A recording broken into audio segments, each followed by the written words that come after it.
araw nga na ito, iikutin naman natin ang Napugor, paikot tayo ng Sisim, iikot tayo ng Canlaon.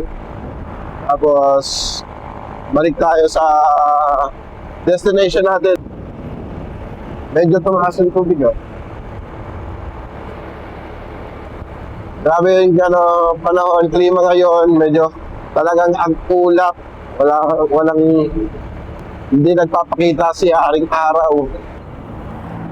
Kakaliwa tayo rito. Punta tayo ng Tabo. Umiikot lang kami ni Mrs. Gusto niya lang umikot.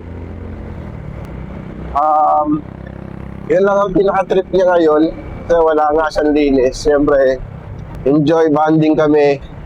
Ito kung bakit tinatawag na napukor ito kasi ayan o. Yan, napukor yan.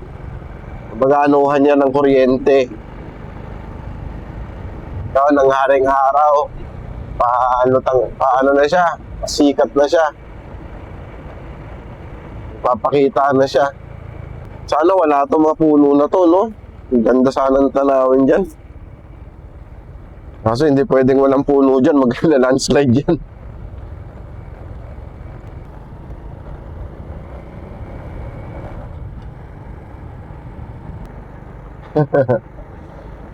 Pati aso, hari na ng daan eh.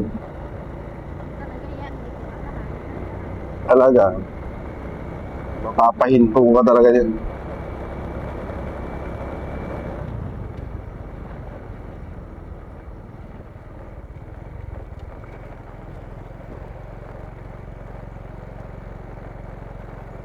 Hindi mo alam kung saan ka pupwesto eh.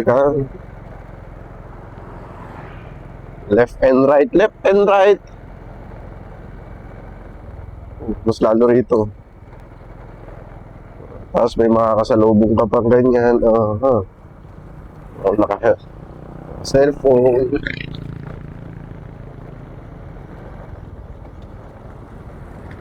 Alam naman natin na walang lugar sa Pilipinas na walang rough road. Kumbaga rito sa Pilipinas is normal na yung mga sira-sirang daanan. Yung mga daanan na ayos ay binabakbak, yung sira-sira ay hindi. Normal na yun sa Pilipinas. Ayan, papuntang Cabo National High School yan. Ayan. Kaya nga nakakatawa rito sa Pilipinas. Alam niyo ba kung bakit?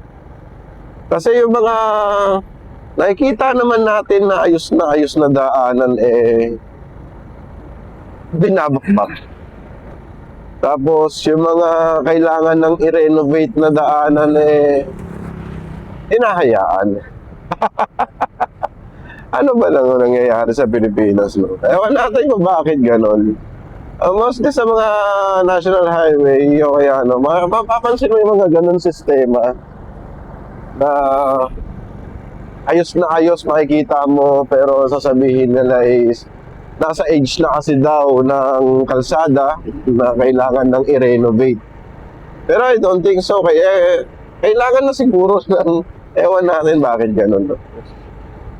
Bakit ganun dito sa Pilipinas? Mabuti na bawas-bawasan na rin yung ganun na sistema eh. Simula nagkaroon na ng mga social media, nabawas-bawasan na rin yung ganun na usapin. Yung ayos na daanan, babakbakin para ayusin ulit. Ganda ng tanawin.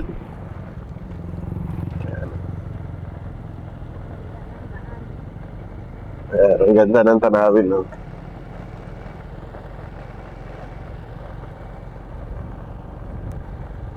Hayaan mo na yung daanan, yung tanawin na lang yung enjoyin mo. Wala na tayong magagawa sa daanan. Magagawa siguro yan kung mapapansin ng mga tao ng ahensya ng gobyerno na pwede mag-ayos dito. Ayun po, nung kahoy bumagsak. Dapat kunin na yan ng may bumagsak na punong kahoy doon na patay na. Kasi paano nila papansinin ang bumagsak na punong kahoy? Pag chinenso nila yan, huhulihin na naman sila. Oh, di ba? No choice ka eh. Edi, hayaan mo na lang na mabulok doon yung kahoy kaysa makulong ka naman. Ayun o. Patulad doon, mga punong kahoy doon o. Ha? Anong man?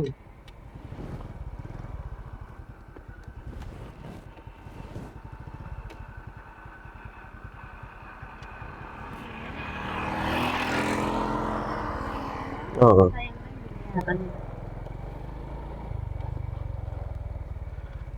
Auntie, binibenta niyo yung sitaw? Magkano po? Yung mahaba? Bibili ka, mama. Yan, may nakita kaming nagtitinda nagpapatat. Anong tawag dyan? Nagpapatat. Nagpapatat ng sitaw. Yan.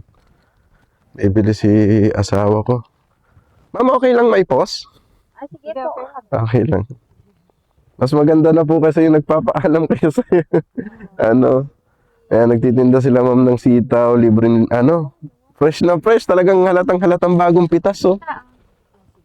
As 25 po ang isa, di ba? Napaka... Wala kasing kasi deliver ko lang ba? Ay, dati na siya nabili. Yan, hindi po. Ito deliver. Ayan, napaka di ba? Fresh na fresh. Iba talaga pag nag-iikot ka. Salamat po! Ayun, nakita natin sila rito. Nakita ni Mrs. Around dito sa... Anong lugar to? Kabasan? Anong lugar po ito? Oo. Around dito sa Kabasan. Nakita. Hindi, mahirap din po kami. Yun, sabi ni kami. Totoo po yun. Tama naman yung sabi ni ma'am na kung wala talagang sipag is wala rin tayong yun.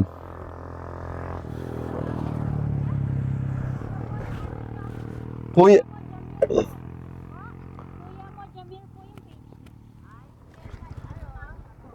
salamat po. Ayun. Balik na tayo.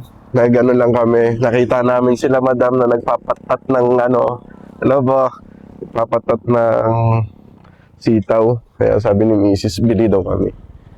Kasi, alam mo, yung mga taong ganyan, hindi naman sila nagninegosyo o hindi naman sila nagtatanim para yumaman. Karamihan sa atin, katulad na yung mahihirap nagsisikap sila yan para mabuhay sa buong araw. Ang ganda ng tanawin talaga. Enjoy na natin yung tanawin habang nandito pa tayo sa mundong ibabaw, di ba? Kabasan daw mami, no? Nasa Kabasan kami ngayon. Zone 6 and Zone 7, Kabasan, di ba? Ganda ng paligid. Ito pa. Ay, nakafollow daw. Thank you, madam, na nakafollow ka sa akin. Nakabili kami. Ayun, mga talong, oh. Daming talong. Yan, ang babait nila, ma'am, kasi syempre nagpaalam tayo muna sa kanila. Mas maganda na yun ipapaalam natin. Ayan, nag-harvest sila, oh. Nag-harvest sila ng talong. Yung nga lang, hindi kasi ba talaga pwede istorbohin kung bibili tayo ng iilan lang, di ba?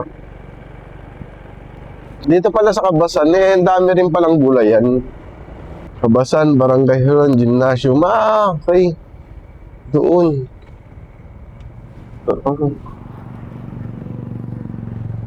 Ang mura, no? 25, grabe ang mura nun.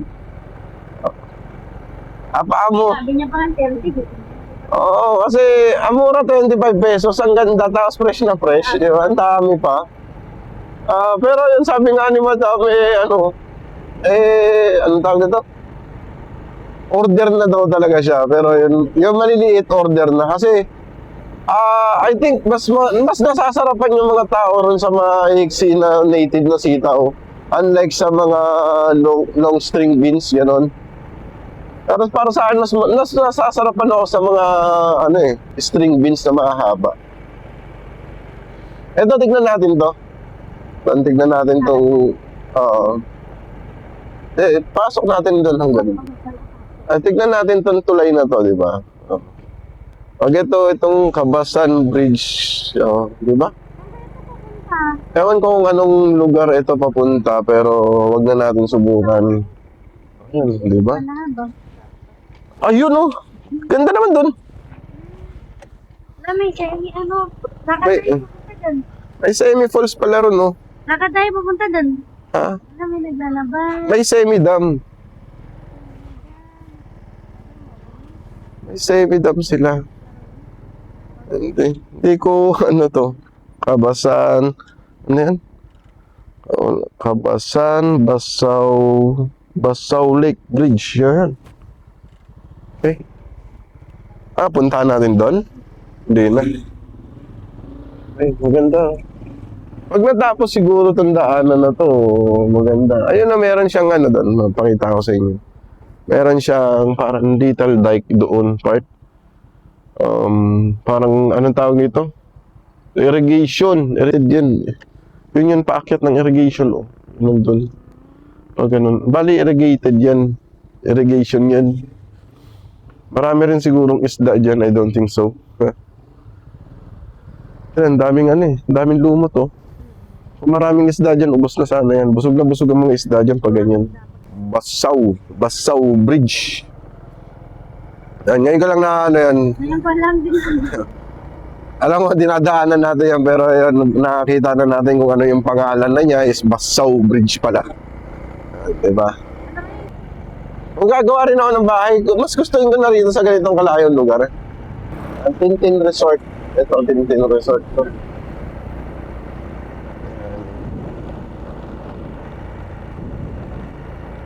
Ayan yata yung cockpit, no? Ewan ko, ay, nandun sa baba yata yung cockpit. Oh, di ba? Meron din dito ang ginagawang flood control. Di ba? Hindi, marami rito kasi ito talaga bumabaha rito at saka ano, yung putik. Yung galing dyan, wow, nag-harvest na sila, oh. Ayun, oh. Nag-aani na sila. Nagtutumba-tumba. Tumba-tumba ng ano, parang nagkakarate kick ka lang dyan, eh. Kailangan mo na marunong ka karate, kaya mag-taekwondo. Pag magpipitas ka ng mais. Kasi, oo. Ay, magsipa-sipa, magaling nga. Hawak dito, tapos sipa dyan, tapos bagsak. Yan eh. Ayan, ito. Ayun, hindi kasi makita masyado. Ayan, di ba? Ang ganda ng paligid doon. No? Iikot lang naman tayo pag ganun tayo mamaya. Yan, o.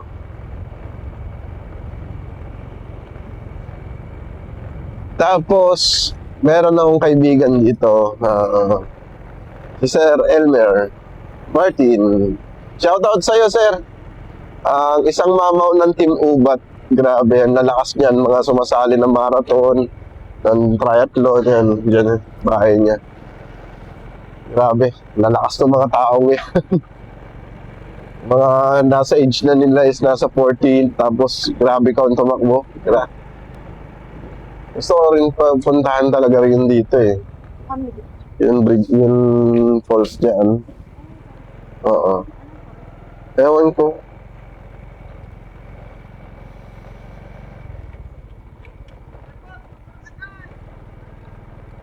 Mga bata, malakad-lakad oh. Dito mahirap ang sasakyan na. Oo. Dati, ganyan din ang gawain ko. Magbibisikleta na magbibisikleta. Trongko ka na sa akin? Baka yan kay ate. Baka ubos na yung paninda ni ate. Ano yan, iikot tayo ng Peña Blanca para maghanap ng nagtitinda ng gulay na naglalakad-lakad. Ay, nakatrongko na siya.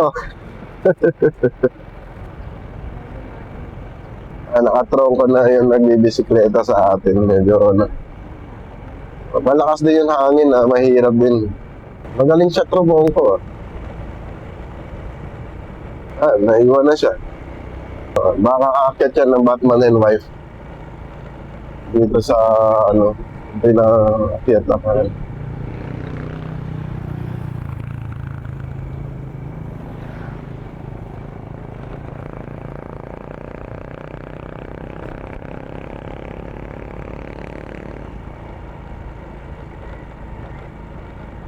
Yan, hindi naman tayo pupunta ng Lagom. Magdadare-diretso tayo ng Sisim. Yan, katulad ng sinabi ko kanina, dahan-dahan lang naman tayo. Maisel, oh, yan yung tindahan mo. Oh. So, yung nadaan ako, sarado ka. Pero sabi mo nga, 3:30 ka nag-open. Barbecue. When, oo. Si Maisel. Maisel Vlog. Marami nagsasabi na ano eh. Na maganda na daw ang daanan dito sa Sisim. Dito sa part na to, yung papunta ng Akanlaw. Pag galing ka ng Lago, mas maganda daw yung daanan dito. Hindi ko alam. Ha? Tama ba yung sinabi nila? O mali? Tingnan natin mamaya. Kaya sabi nila maganda na daw. Di ba? Meron naman magaganda na daanan. Talaga. Hindi naman natin maiiwasan na may mga lubak. Meron at meron talagang lubak. Kahit saan ka naman part ng lugar na pumunta meron at meron talagang lugar na manulubak. Ayan, sinasabi nila, maganda na yung daanan. No, totoo naman, no? Hello po. Ayun. Pangiti sila. Diba? O, tapos, di ba may Sisim Bridge daw. Sisim Bridge 1. Uy. Di ibig sabihin may Sisim Bridge 2. Ano, kasi may 1 eh. Uy, medyo mataas nga lang. Ayan. Load limit niya, ayan ko, naran si Sim Bridge 1, di ba? O, tapos na siya. O, di ba? Ang ganda. O, kaya maganda na yung daanan. Kasi meron na mga malalaking tulay. Saan ba yung, halo-halo? Ayun, halo-halo. Oo. Dito, siguro. Sabi nila maganda na daw dito sa Sisim. Shoutout nga po pala sa lahat ng mga followers natin dito sa Sisim. No? Good morning. Ang lalaking petchay, oh. Grabe. Sabi nila maganda daw ang daanan dito eh. Uy. Ano ba yan? Yan naman sabi nila sa akin. Kaya nga sinubukan kong mag-rides dito sa Sisim. Kasi sabi nila, is talaga napaka-friendly, motor-friendly ang daanan dito sa Sisim.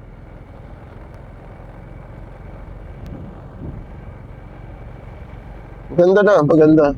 Ayun oh, tuyong-tuyo na yung irrigation. Siguro wala pa sa panahon ng irrigate ng Ha? Ano yun? Para mali naman yata yung sinasabi nila. Maganda yung daanan dito. Pero okay lang. Enjoy natin yung daanan, di ba? Enjoy lang tayo. Enjoy lang natin yung daanan. Yung daanan.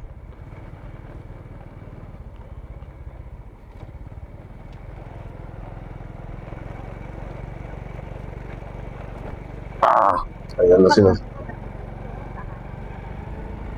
Okay, ito yung Sisim Bridge 2. Ito yung Sisim Bridge 2, oh. 'Di ba?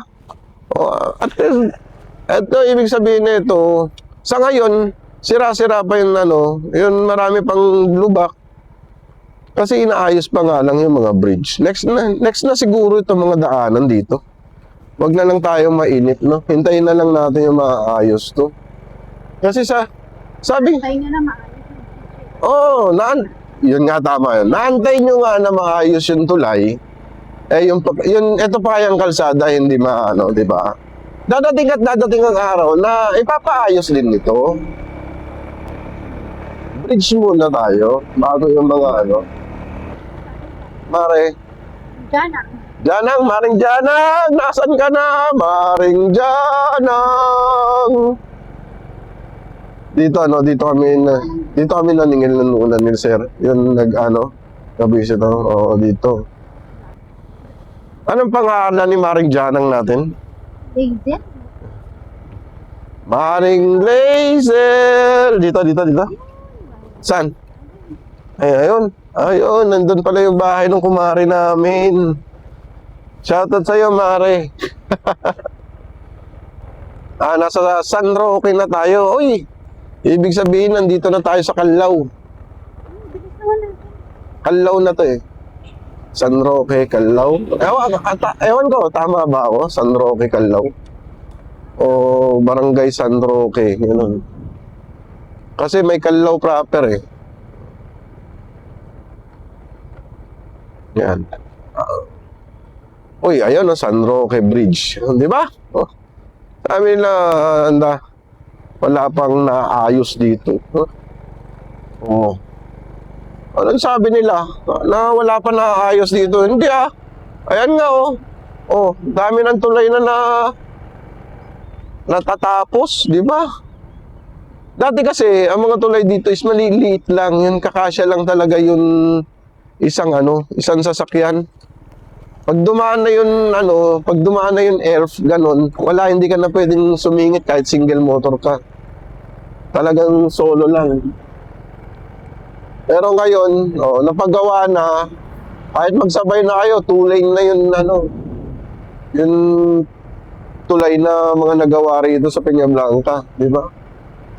Baka siguro na, sa Luagom naman, naayos na kasi natapos na nga yun, Natanlag Bridge, di ba? Next na yan, sigurado yan. Sunod-sunod na yan na gagawin. Na mapapagawa na ang mga tulay dyan sa Lagom area.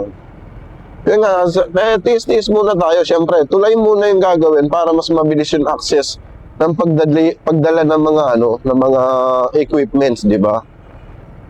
Kasi yan naman talaga ang inuuna tuwing gagawa ng kalsada, tulay. Oh, di ba? Ang ganda oh. Sabi ko sa inyo, ang ganda ng paligid dito. Ayan na. Iba talaga. Iba talaga ang beauty. Oh, ito ay may bridge din dito. Di ba? May Sisim 1, Sisim Bridge 1, Sisim Bridge 2. Tapos San Roque 1, Bridge 1. Oh, San Roque Bridge 2. Oh. Di ba? Ang dami ng tulay. Ang dami ng tulay dito. Ang dami ng sapa-sapa. Talagang, hindi, ang dami ng nagawa na tulay. Yun yung gusto kong sabihin, ang dami ng accomplishment na nagawa ng tulay. Dahil, dati kasi talaga rito, part na to, ang liliit talaga ng tulay, promise. Ang ganda. Sa kabukiran, minsan tayo'y namasyal. Kasama ko ang aking barkada.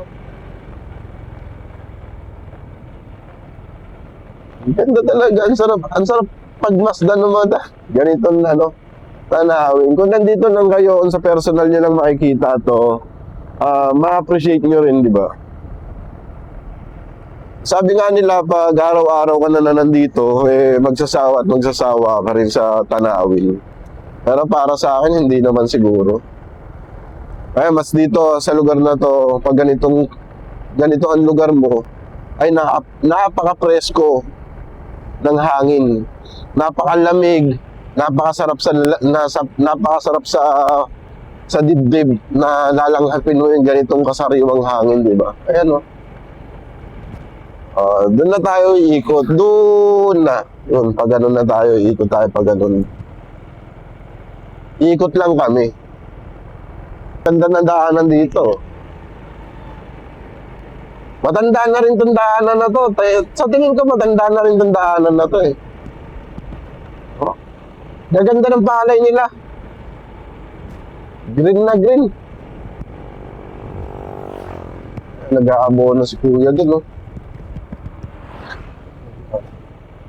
Dati naranasan ko rin yung ganyan, no? Mag-abono. Na-sprayan na to ng herbicide. Ganito. Nasaan na ba kaya tayo? San Roque na yan eh. Ano ba susunod sa San Roque? Hindi natin alam eh. Wow, may garden si nanay. Ganda. Ay, gaganda ng bougainvillea, oh. Bakit yun sa akin yung bougainvillea ang pangit? Ano na ba to? San Roque. San Roque pa rin ba to? San Roque Elementary. San Roque pa rin. Ang haba pala ng San Roque. Simula rin sa Sisim. San Roque pa rin eh. Multipurpose hall. So tingin ko pagkatapos ng San Roque, anong tawag na ito? San Roque, Nanarian siguro. Ewan ko. Hindi ko kabisado eh. Ayun rice mill.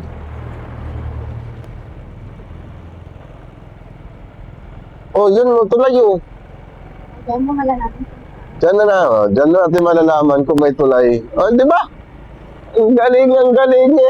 Ang dami ng tulay na tapos dito. Sabi ko sa inyo eh. Uunahin yung tulay bago yung mga daanan. Hintay-hintay lang po tayo. San Roque pa rin. Grabe, ang dami sa San Roque Bridge 3 nga oh. Ayan.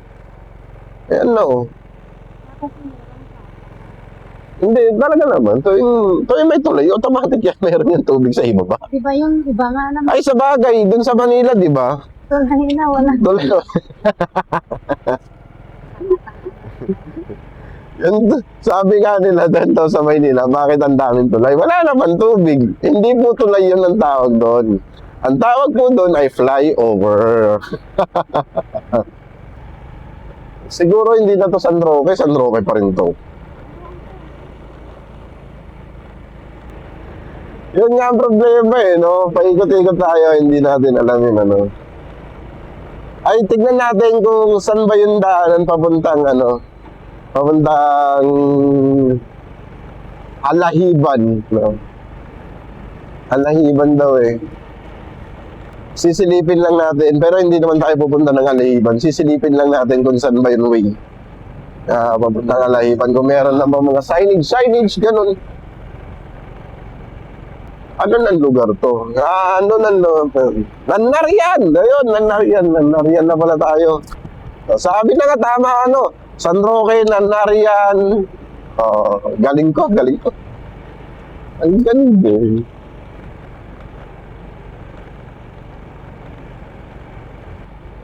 Dito na tayo sa Nanarian Calao. Tapos, mamaya next na nito is Calao proper. Nanarian Elementary School, papunta ron. Nandito yun, motor parts ng nag-champion noong, XRM. XRM Motocross dito sa Peñablanca. Tingnan natin kung nasan ba yung motor parts nila. Ito yata yung kay Ate Saling. Hindi na nalagpasan. Ay, nalagpasan na natin. Calao proper na nga ito.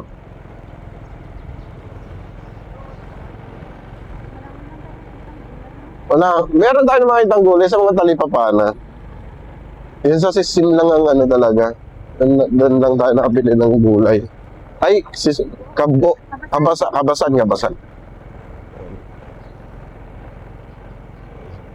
Ito yata yung, ito. Ito yung motor parts nila, RBT.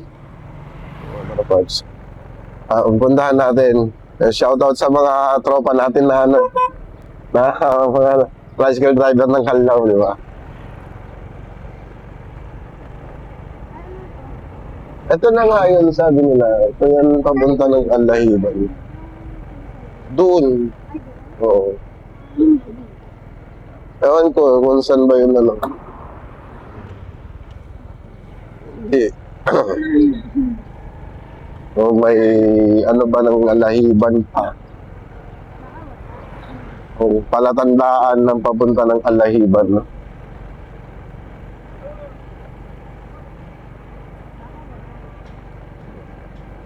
Walang bakit ito? Tara na, balik na tayo. Ikot na tayo. Umikot lang kami kasi hinahanap namin. Sabi kasi rin sa Google Map, unang kanto, pag ganun. I think so, hindi eh. Oo, unang kanto, yan.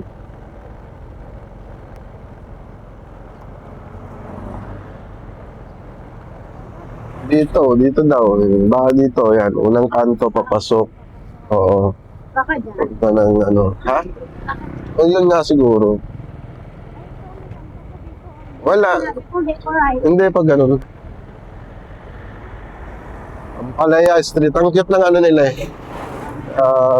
May Kamatis Street, ganun. Ha? Yan, umikot lang kami. Tapos yun na. Dito na tayo. Pauwi na tayo. Nagpas na natin ng Calao proper. Doon kasi yung tambayan talaga ng mga tropa natin, tricycle driver. Ayun, Sunday. Pansiteria. Tapos dito yun pagawaan ng sidecar. Dito yata yan. Vulcanizing pagawaan ng sidecar. Ay, doon pa yata yung pagawaan ng sidecar. Sa unahan pa. Yan. Papunta na tayo ron sa ano, tawag ng tulay na to. Tawi Bridge.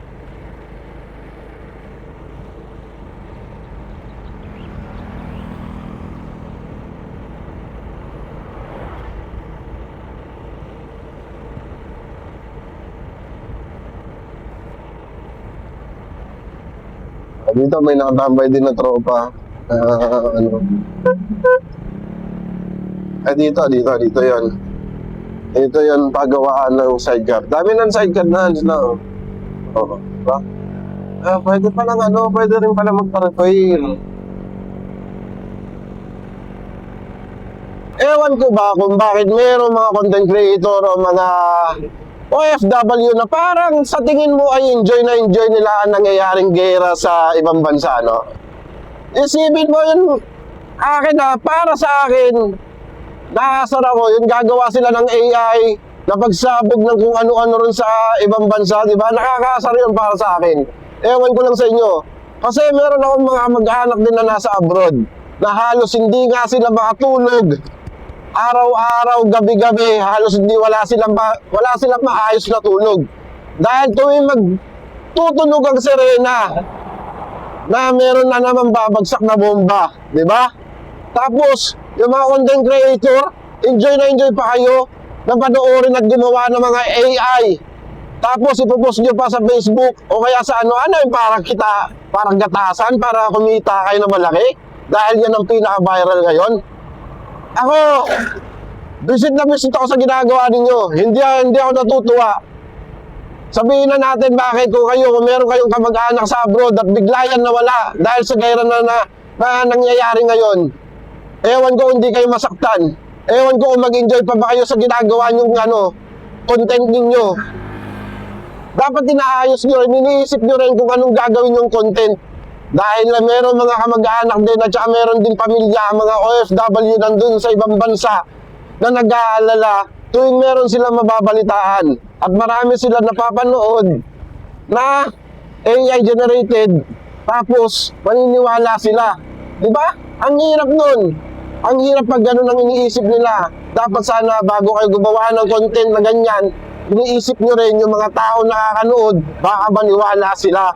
At yun iba naman na nandito sa Pilipinas na ginagawang content din ang gera sa ibang bansa. Anong tingin nyo?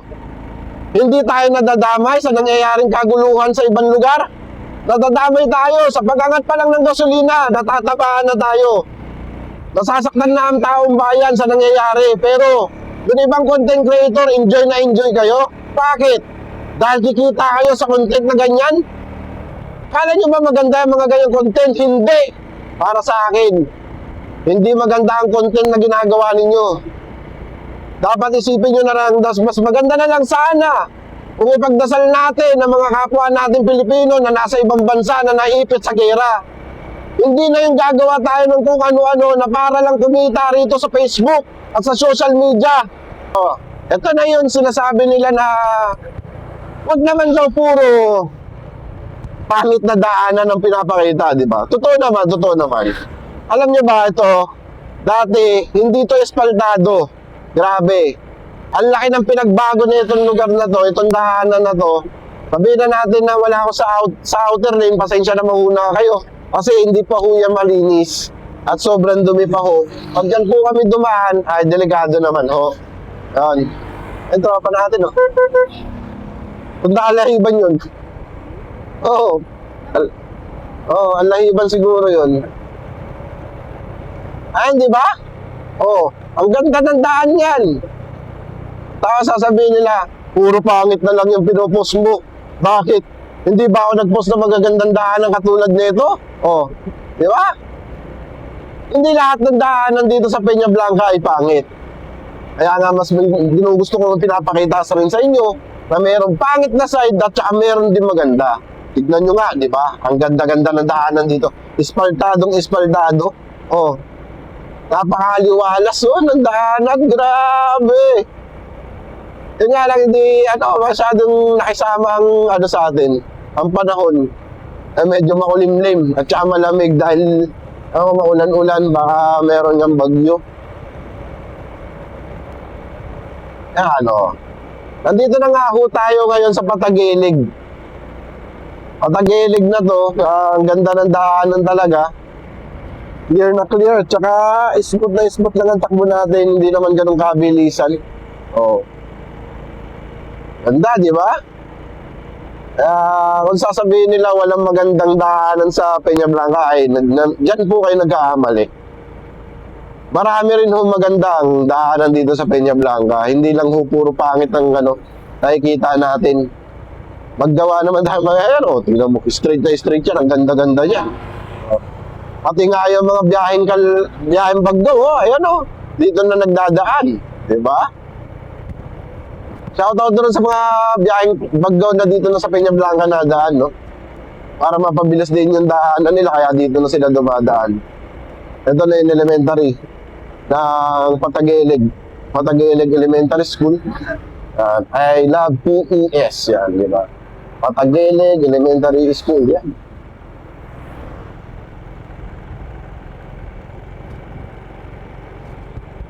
Saan tayo daan? Dito? O, dito? Dito na tayo. Dito na kami. Ayan. Ito papunta to ng Capitol. Ayan. Papunta ng Capitol yon. Kung gusto mo mag-shortcut, pwede naman. Kung wala kang dadaanan sa Paramba, Dodan, Kamasi, Sentro, Alimandaw, pwede kang dumaan doon. Mas mabilis ang daanan doon. Palatandaan nyo yung checkpoint. Pag nandun ka na sa checkpoint, pwede kang dumaan doon kung gusto mo. At kung tricycle, ewan ko kung pwede naman dumaan doon ng tricycle. Ang tingin ko is single lang at saka mga malalaking sasakyan. Yun ang pwede, mga 4 wheels ganun. Barangay Dodan na tayo. Barangay Dodan na ba yun? O Paramba pa rin? Ay, Paramba pa rin. Alam ko, Dodan na tayo. Ito na pala ang Dodan. Thank you, Camaguen yan. Nakasulat na thank you, Camaguen. Ibig sabihin yan, ito, boundary na to ng Dodan at saka Paramba. Itong part na to. Shoutout sa mga bayaw ko, Malinlin family.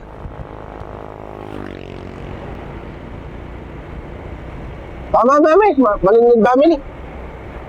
Mga Malinlin family sa Dodan, shoutout sa inyo mga bayaw ko. Most especially Junior Malinlin, tsaka kay Bayaw Bernie na pinaka-tisoy na bayaw ko. Shoutout sa iyo, bro. Sa mga, siyempre mga ipag ko rin, siyempre, yung magagandang ipag ko, shoutout sa inyo. Hindi ko na kayo isa-isahin na ang dami. Promise made, ha?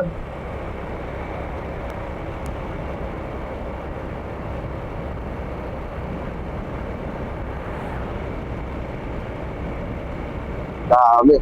Kaso saan lahat ng mga natapos, no? Hibal to ng ilatan, eh.